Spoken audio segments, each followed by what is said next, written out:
Hey YouTube, it's PB. So this is a bit of a special edition of Life of a Jobbing Plumber, and it's all about getting into the plumbing industry. Now, this video isn't designed to put you off, because I think this is the best trade to be in, and I think it's a great skill set to have that will get you all the way through life. You'll never be out of work if you're a plumber. But getting to the stage where you're a qualified plumber is the tricky part, because there's not many apprenticeships out there. It's not easy to get a job. If it was easy, everyone would be doing it. So I thought I'd do you a little bit of a video. Number one, to tell you my story, how I got into it, but also to look at different bits of advice that I want to pass on to you as an apprentice or as someone wanting to get into the plumbing and heating industry. But then I thought, you don't just want my perspective on it, because that's just one perspective. And the route I took into the industry is the route I took, but there's loads of different ways to get in the industry, loads of different ways to stay in the industry. So I thought I'd get a viewpoint from a lot of different people. Now, the people I've asked some apprentices, I've asked some people who've got apprentices, I've asked some self-employed people, people who've just took the leap to go self-employed, and people who've been in the industry years. So I've got you a good rounded view. A couple of female plumbers to give you their sort of take on the industry, because we need a lot more female people to get into this industry. It's very male dominated, and there's no reason why females should feel like they can't do it.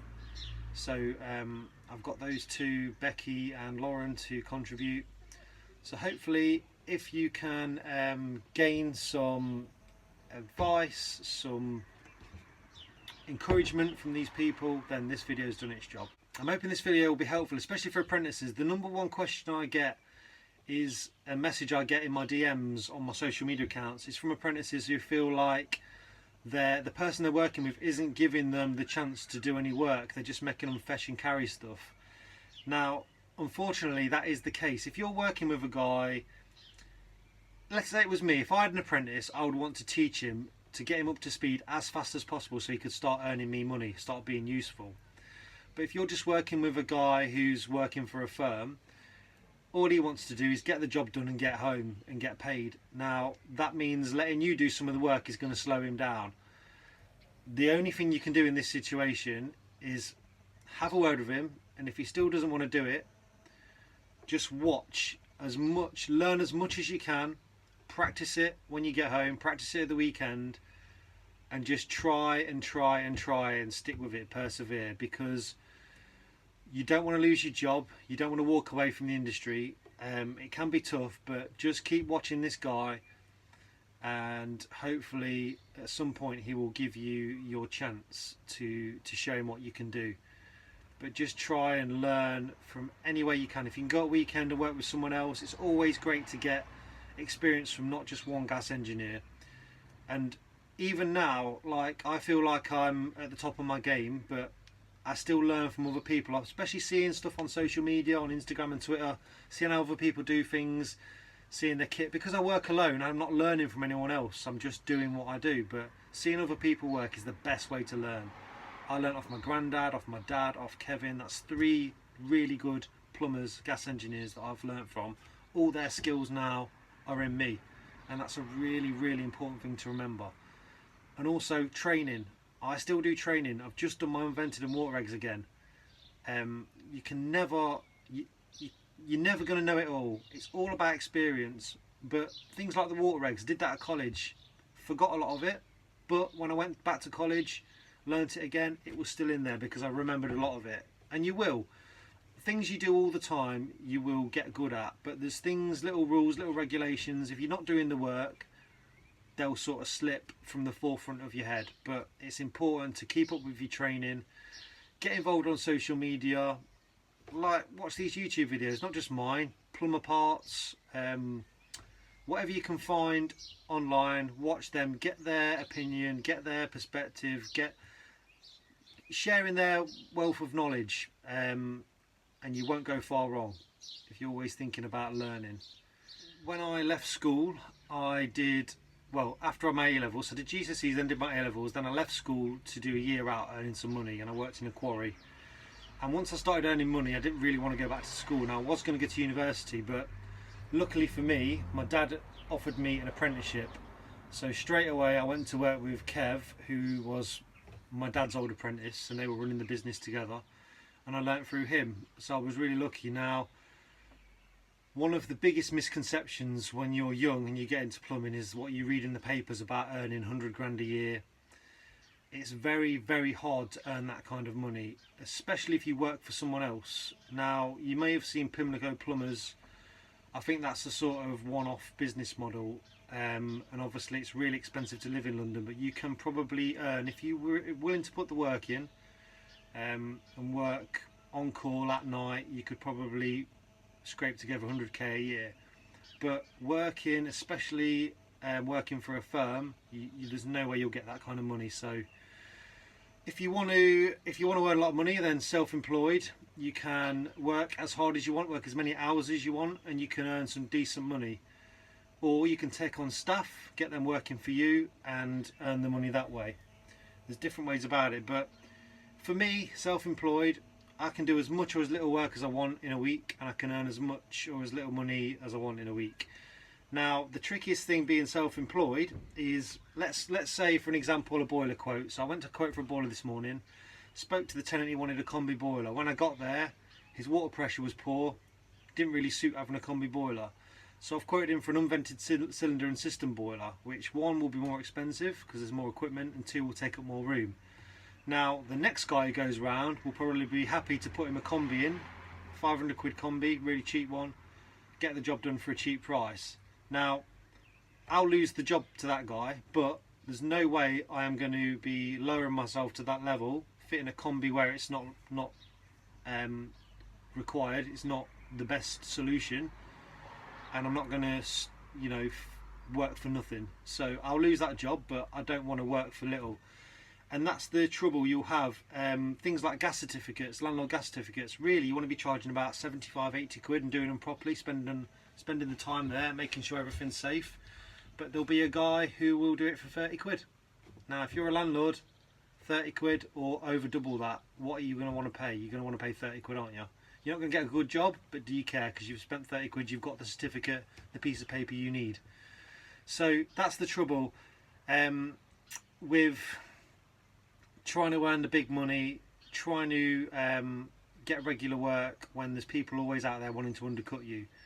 And it's a fine balance. You have to, the way I do it is I sell my knowledge, I inform the customer, like I had a good chat with them, I got my weir gauge out, I got my pressure gauge out, showed them their standing pressure, showed them their working pressure, showed them the flow rates they've got, what they would get from a combi as opposed to what they might get from an unvented cylinder.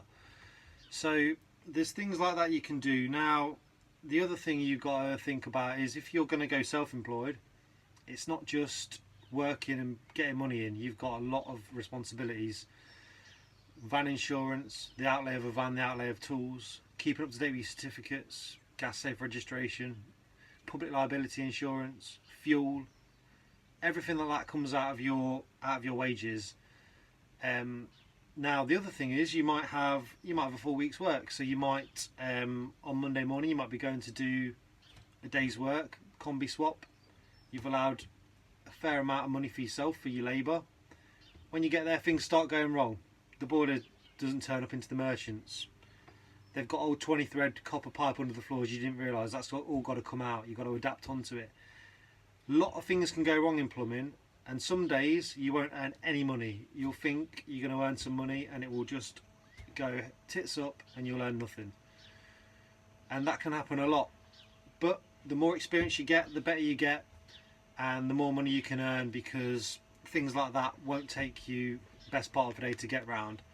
Some things like you'll have a lot of easy jobs, like you'll get a call out to low pressure. You could charge them 50, 60 quid, top the boiler up. But do you want to be doing that? Because you, as a decent plumber, decent engineer, you want to say to the customer, there's a reason why you've lost pressure. We need to look at this, we need to look at that.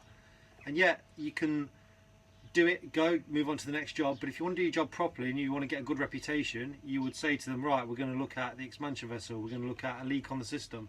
We're not just going to top it up and go. Anyone can do that. You could Google that and do it yourself. So there's lots of things to consider. It's a very rewarding job. You can stand back at the end of the day and look at something, or you can go into a job where someone else has been, or they've had a couple of other guys in, they can't solve the issue and you can. And a lot of the time with experience, someone will ring you up with an issue, and you'll know what it is before you've even got there, so you can be thinking about what you're going to do when you get there. And things like that really make you sort of enjoy the job, because you know you're the best and you're not stressing out. When you first start, even the smallest jobs will stress you out because you won't have the confidence. But when you get confident, now don't get complacent, don't get me wrong, there's a difference. But when you get confident and you get good at your job, you can be driving around like the Don because you know that you're the best in your area. And you don't care that there's guys going around doing cheaper jobs, because at the end of the day, in a year, in 6 months time, you'll be the one they call back to go and fix that mess that someone else has put in for cheap. What's the saying? Pay cheap, pay twice. Or what is it? Cheap work ain't good, good work ain't cheap. So I'm in a lucky position where I'm at the minute because I've worked hard over the last few years. I've saved up my money, I've bought myself the dream van I wanted. I've got all my kit that I've built up over the years, and I'm really enjoying my work. But it takes a lot of time and dedication to get to this level, and also to get to the stage where I'm enjoying my work and I can pick and choose my jobs. When you first start out, you might just be taking on all the jobs because you need the work, but when you get a reputation and when you get comfortable, if someone rings you up and it's a job you don't want, like a leaking shower tray, or they ring you up and said someone's fitted a boiler and it's all gone wrong, you might say, I'm too busy, I don't want it, because you can pick and choose your work, and that's a good position to be in. I love fitting boilers. If I could fit boilers every day of the week I would, but then probably get bored of that. So variation's good, but I still can turn down work that I don't want because I don't need it. Now when you get to that stage, you might want to think about taking on an apprentice yourself, and it's, you know, it's the circle of life. You can give back, give someone else that opportunity, and that's something I'll be looking to do in the not too distant future. If you're worried about getting work, I'm lucky because I'm third generation. I'm going off the back of my granddad's and my dad's reputation. I'm working in the same area. We've worked around here for years, so we've got the good reputation, we've got a good client base, we get the work. I also do a lot of work for estate agents, local estate agents. Now that's regular work. Sometimes I'll get 8 jobs a day from that, but it can be tough. You don't get paid straight away. You do the job, you might have to wait a month, you might have to wait more. Sometimes the landlord will dispute it, they won't pay you. And that can be the same for private work. You'll agree. If you don't get a contract in, if you just go around and do the work and they say, oh yeah, I'll pay you, I'll drop the money around, they might never do it. Then you've got to chase the money. There's things like this you've got to think about. And this isn't me trying to put you off, it's just trying to tell you a bit of a reality check. There's people out there who will get you to do work, then they won't pay you. The biggest example of this is we fitted a full central heating for someone and she just wouldn't pay. And the court's ordered her to pay us back, you know, 100 quid a month, which when you've spent 2 grand on materials and you're a one-man band or a small company, that's a lot of money. So it's not all like you see in the papers. Plumbers, electricians, we're on 80, 100 grand a year. It's hard work. You can earn decent money. You've got to put the hours in, put the effort in. But again, you'll do a fair, honest day's work, and someone will be looking to rip you off. Someone will be looking to get out of paying you, and that's the bad side of it. Don't happen too often. I mean, don't be stressing about it, but just be careful. If you sometimes you'll get a feeling that something's not right, especially if you go into a job and there's half a job done, and they'll say, yeah, the last plumber let me down, left the job. There's not many plumbers who will leave a job half finished. That to me rings alarm bells. Maybe that the customer's messed the plumber around and he's walked off the job. So just be careful out there. But another one is working for a firm as opposed to working self-employed. Now me, self-employed, got a lot of freedom. If I wanted to have a day off tomorrow and I didn't have any jobs on, I could do that. If I wanted to work 12 hours a day, if I wanted to work 6 hours a day, I could do that. If you work for a firm, you're tied in. You're going to work Monday to Friday. I work weekends, especially if it's an emergency. I could even work on a Sunday if there was an emergency. But working for a firm, if you just want to work Monday to Fridays, obviously there's less chance to earn more money that way. But you've got a bit more job security in that, you know, you've not got to find the work. They're just sending you and you're doing the work. The other thing is working for someone else. 4 or 5 o'clock, you finish, you go home, that's it. being self-employed, you might not finish till 8, 9 o'clock, and when you get home you've got to sit till 10, 11 o'clock doing paperwork, otherwise you're not going to get any money in. So if you're the kind of person who likes to go out, do some graft, go home and enjoy your downtime, you're going to want to work for someone. If you're wanting to earn the money, be your own boss, have a bit of freedom, then you've got to prepare to do paperwork at night. Now, paperwork is like kryptonite for me. I cannot get on with it. I would work 7 days a week if I could and do no paperwork, but unfortunately you've got to do the paperwork. It's something I've struggled with my whole life. I'm very hands-on, very practical, but sit me down with some paperwork in front of me and I've not got the attention span to do it. But we're all different. You might be adept at paperwork. People really appreciate a good plumber, and that's another thing to think about. Word of mouth. If you do a good job for someone, they're going to tell people about it. If you've done a nice bathroom, a nice boiler installation in someone's house, if they're pleased with the work, when their friends go round, or if their friends ask them, do you know a good plumber, they're going to recommend you. And that's another reason not to just drive around doing jobs as quick as possible just to get the money. Do jobs properly, take your time, do the best job you can do, and your reputation will look after you. You'll never be short of work. You want to be in this for the long game. You don't want to be trying to make money by botching it to make it work, doing it quick. Do it properly. That's my advice to you. So let's take a look now at what all these different people from across the country have got to say about this great trade, the plumbing and heating industry. John, how did you get into the plumbing and heating industry? My grandfather was a heating engineer and I got a YTS scheme 30 years ago. I went to work for MD Belshaw, where I worked on commercial, industrial and domestic, like for me and him for 14 years. And then went to MCK, where we did a lot of new builds and things like that. And I've been on my own now 5 years. And making the jump to go on your own, similar to them, did you just get yourself a van and just start?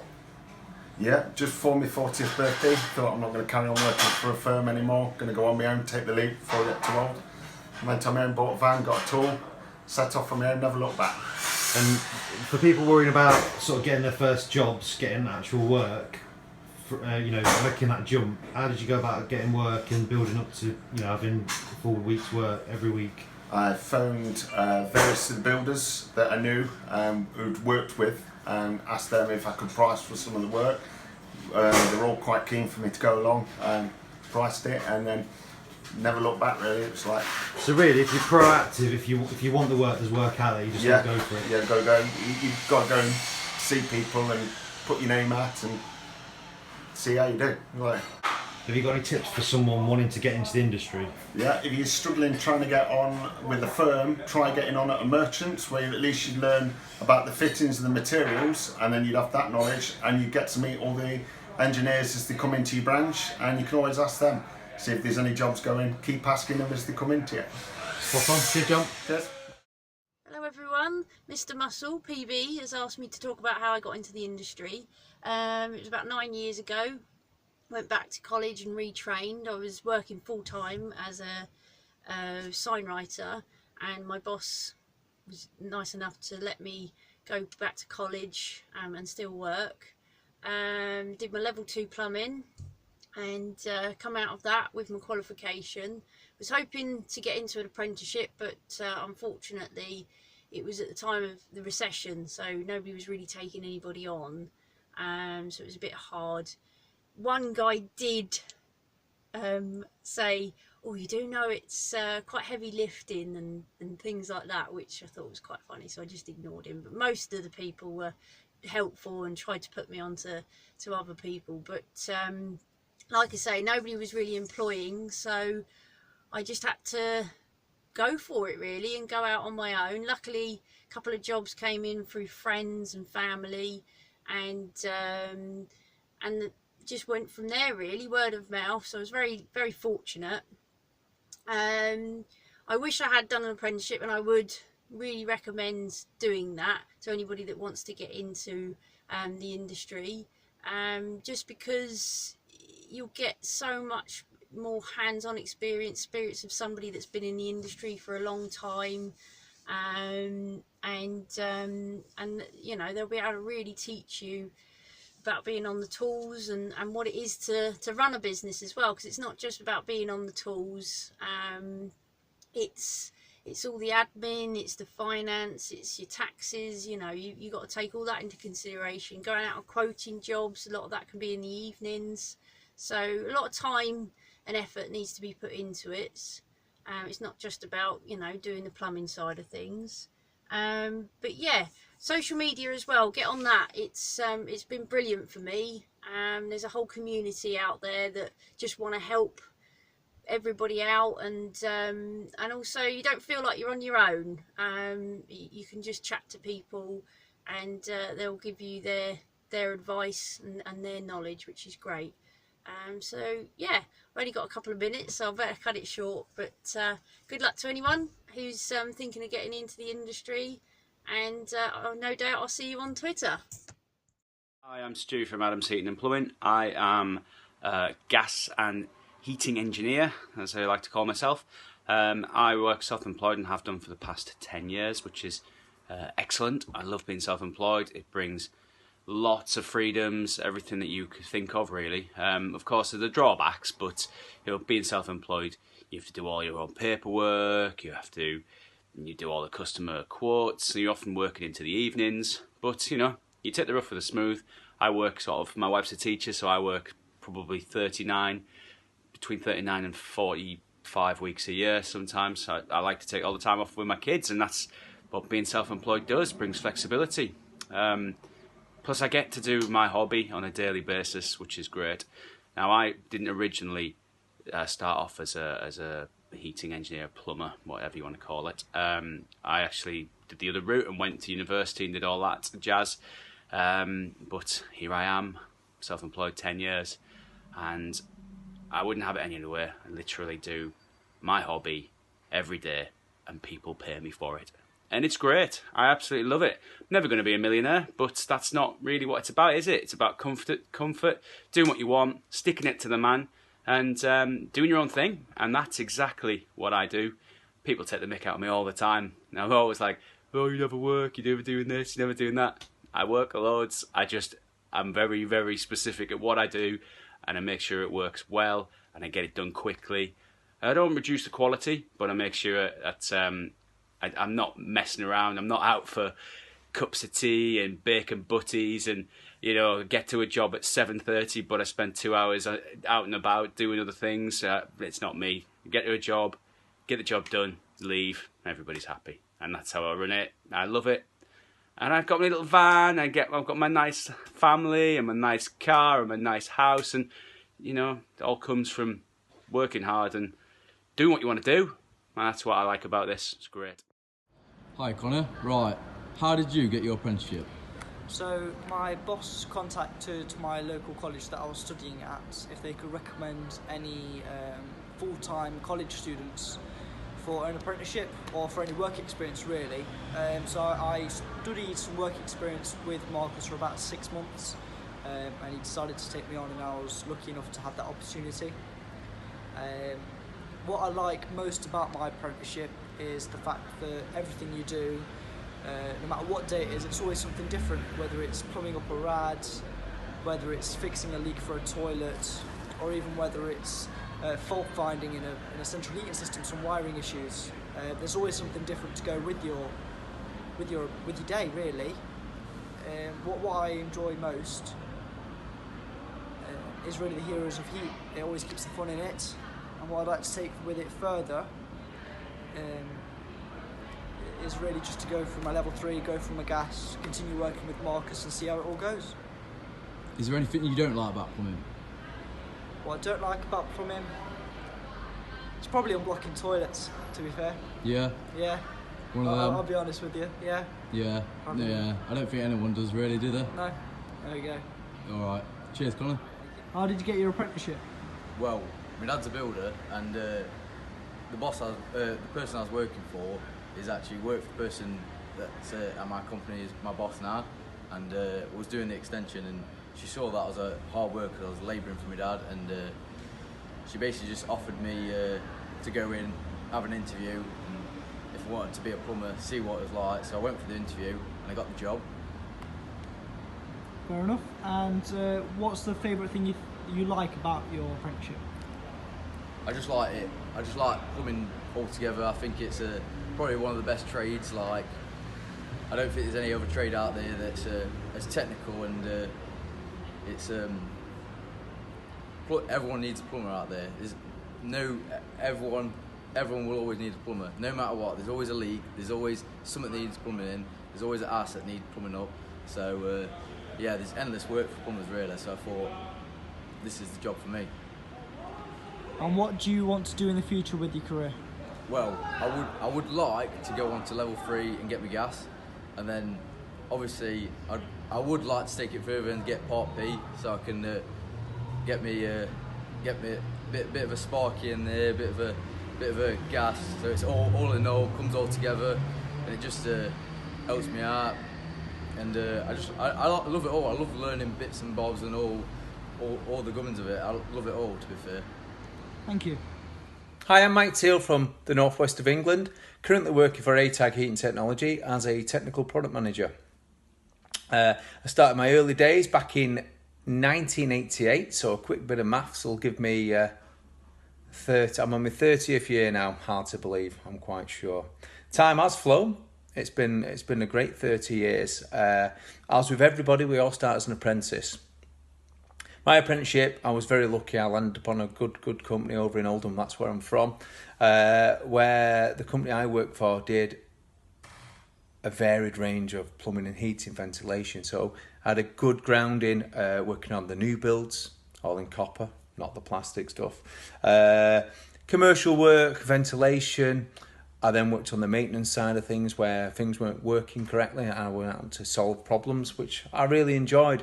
That put me onto my next path, which, as I say, you can go anywhere with this trade and down different avenues. My next path put me more into boiler breakdown, so I went working for another manufacturer as a field service engineer, which I truly enjoyed. It helped me sharpen my fault finding skills. I also was able then to train new starters and apprentices. I had a fantastic time there. From there I moved on. It opened another door for me, which was in sales, selling boilers, selling heating, which again I knew the boiler worked, and it was just my next step, I thought, to move on, which I thoroughly enjoyed, and it then passed me on to the challenge I'm at now. There's so many avenues you can go down, but your grounding is your apprenticeship. If you're willing to put in, you can get out. If someone's willing to show you and give you that start, which we all require, I think you should grab it with both hands and put in as much as you can.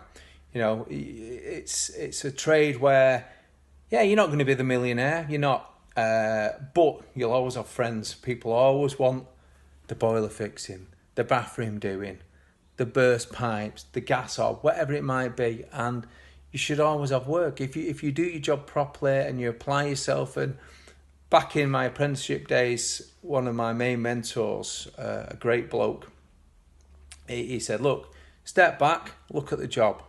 Can you put your name to it? And if the answer is yes, you've done it right. If the answer is not too sure, you need to redo it.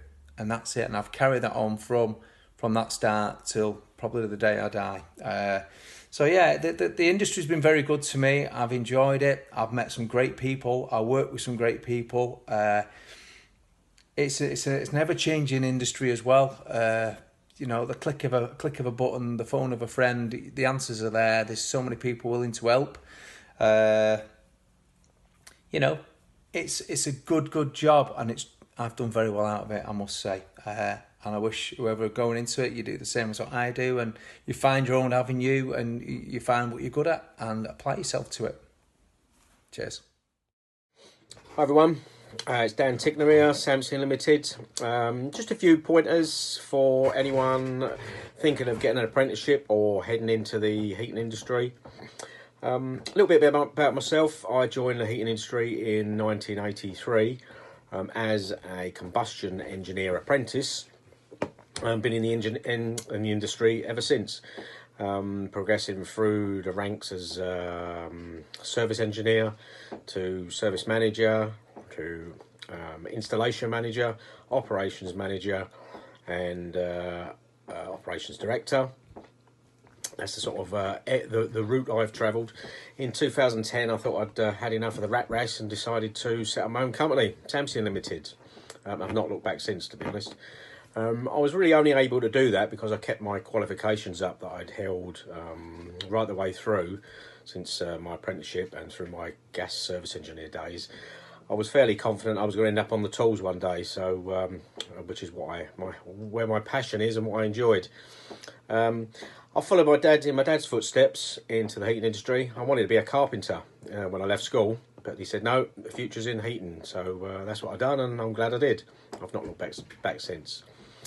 Some pointers for apprenticeships. My son has now joined me as an apprentice in the industry. He's working for me. He's been with me a year now. He's very keen, enthusiastic, the same as I am.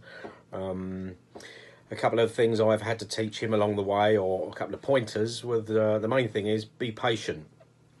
I always say the old cliche, Rome wasn't built in a day, but today's world is just so instant. Everything is, it's there. Press a button, you've got a pizza in 2 minutes. Heating industry isn't like that. It's going to take you a few years to become qualified. It will be worth it, but then that's where you start learning. We never stop learning. Each day I pick something up new. Each week, something that I haven't learned or I didn't know until this point that I pick up of another engineer. Social media is a great way to learn. But yeah, my best advice is be patient. Listen, learn, and know that you will be wrong sometimes, and it's not bad to be wrong as long as you learn from those mistakes or from those times you were wrong. Hope that's helpful. Cheers, bye-bye. Right, so I started my apprenticeship 14 years ago now. I came home the last day of school, came home presented with a bag of tools by my dad, and he told me start in the morning. My dad's my boss. It's been a great opportunity, you know. This one's been put on a plate to me. A lot of guys aren't as lucky to get into the trade. You know, it is difficult to get in. There's not as many apprentices being taken on now. But if this is something you're looking to do, you have to just get your head down and work hard and look like you mean business. You know, a lot of people say as well when you get into this trade, oh, you're a plumber, you're loaded, you're going to make a fortune. It doesn't work like that. If you're happy to work hard, the rewards can be great, but you've got to put in the time. You know, you've got to keep working and working and working, and aye, you can get a really good reward out of it. I've been sacked twice, and I'm still working with them, and it just shows, you know, working with your dad's still not that easy. You know, if you don't get your head down, you'll be out the door. You know, you need to always keep on top of yourself, always try and improve. You'll never know it all. You're constantly learning. My dad now is in his 60s, been doing this for 40 plus years. He's still learning stuff. If you hear anybody saying, I know it all, they're talking nonsense. You'll never stop learning in this job. And one of the biggest rewards for me is I can do a heating system in my bathroom. I can go back to it 5-10 years later and stand back and say, I done that. You know, be proud of your work. That's one of the things that can be lacking in this industry, is people taking pride in it. You take pride in your work, word of mouth's the biggest benefit out there. Doesn't matter what advertising you do, word of mouth is key. If you do a good job, that word will get about. More customers you pull in, more money hopefully you'll be making. So that's the one bit of advice I'd give to you, is just get your head down, work hard, and it'll definitely set you on a good path. Thanks. Hi, so my name's Lauren Winter. I'm 24 years old and I have just recently completed my level 2 qualification. Now that's just a diploma, you know, there's nothing sort of too advanced at the minute, but I'm hoping to sort of bump that up to an MVQ.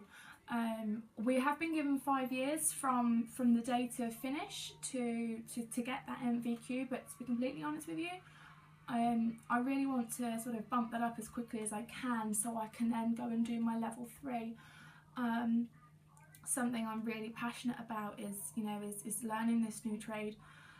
It's really important to me because it's a future, it's a life, and it's going to be a job that hopefully I'm going to always be needed in. You know, it's not easy, it's difficult, and at the stage that I'm at the minute, I feel like it's a vicious cycle. You need to have an employer to do your qualification, but the employers only want you once you've got the qualification. At the minute, I do voluntary work. Previously to completing my course, I worked on a Monday and a Tuesday for, you know, completely free. I travelled there myself, and it was in Oxfordshire, so 50 odd mile, you know, give or take here or there. I drop Ellie off at school. She's my daughter, she's 5, so I drop her off, and then I would go to work, and then I'd make sure I was back in time for the schoolroom. Then I would go to college Wednesday, Thursday and Friday. Theory based, aced all my exams. Something that I would like to say is that if you're going to do this, you've got to jump in wholeheartedly. I mean, you can't turn up to college without your pens and your books, and you need to be in it. If your heart's not in it, don't waste anybody's time. To me, it has been life-changing. I've met so many new people, I've learnt so many new things. I have fantastic tools that I've managed to get through winning a competition. It's just been incredible. I mean, from working in boots before I started this, like one person on the till all day, I'd ring the bell for some help, and you know, I'd turn up to one single place of work and it was just one here, one there, and it was boring. To now, I've through plumbing, I've worked in Bournemouth, I've worked in London, I've gone to Liverpool, and I don't want to stop on this journey because it is incredible. You know, you've got to set a goal, and once you've set that goal, you've got to aim for it. Don't let anything stop you. I've had ups and I've had downs, and it's not easy, no, but you know, it's worth it. It's really worth it, because at the end of the day, I'm doing this and being a plumber myself, an apprentice, for a better life for my daughter, for me. I'm happier now, and you know, it's hard work, but stick at it, because in the future, you know, I want to do well. I want to have people that work for me. I want the vans, you know, just everything, and it's not going to come without hard work. Right, Damo, how did you get into the plumbing industry? My dad was a heating engineer, and I was the youngest in my year at school, applied for an apprenticeship at British Gas, and got it. That's 30 years ago. And you worked at British Gas? I worked for British Gas until 2003. I left British Gas and went to work for Worcester Bosch, and then stayed there while 2009 and set up on my own in 2009 while... So when you went to Worcester Bosch, you was a service engineer for Worcester Bosch? Yeah, service engineer, lead engineer, so looking after a team of 6 engineers as well. And then making the jump from that to self-employed, yes. Did you just bite the bullet and think one day I'm going to do it? So that you could make a lot more money and learn a lot more by actually working for yourself. When you're responsible for everything, you get a lot more done. So what, bought yourself a van? Yep, bought myself a van, set up with my own tools, never looked back. And how did you go about getting your first sort of few jobs? I already had a good customer base from my dad being a heating engineer, yeah. And it just built from that. Then started advertising on Checker Trade, which has been really good. Yeah. Built myself a good reputation up and never short of work now. And if I said to you, what one tip for someone who wants to get into the industry? Never stop learning. Training, as much as you can do. Offer to come and do jobs, offer to come and help out on jobs, but never stop learning. Cheers, Damo. Thank you. Matt, been plumbing and heating 5 years now. Last 2 years I've been doing gas. Did a quick course, which cost me a few grand. Wasn't happy with the course because I didn't feel like I could go into the gas world and be safe. So I got a mate off Twitter, Peter Booth, who's been guiding me and giving me advice. It's been really good, helpful. You need that. It's quite a difficult world to be in. Really enjoyable, really love it. Love doing installs, really satisfying. It's a lot of hard graft, it's not 100k a year, but I love it. Hi everyone, I'm Chris Pringle. Pete's asked me to do a video for you about myself. I started off in this trade working with my dad. He had an accident and had to retire early, so I started out on myself. I was self-employed about 5 years, but very inexperienced. I didn't have much knowledge on fault finding and stuff like that, and I struggled. I really struggled. Got to the point where I was even looking at a career change, speaking to my wife, saying, look, I can't do this. And I found a job for a local council online.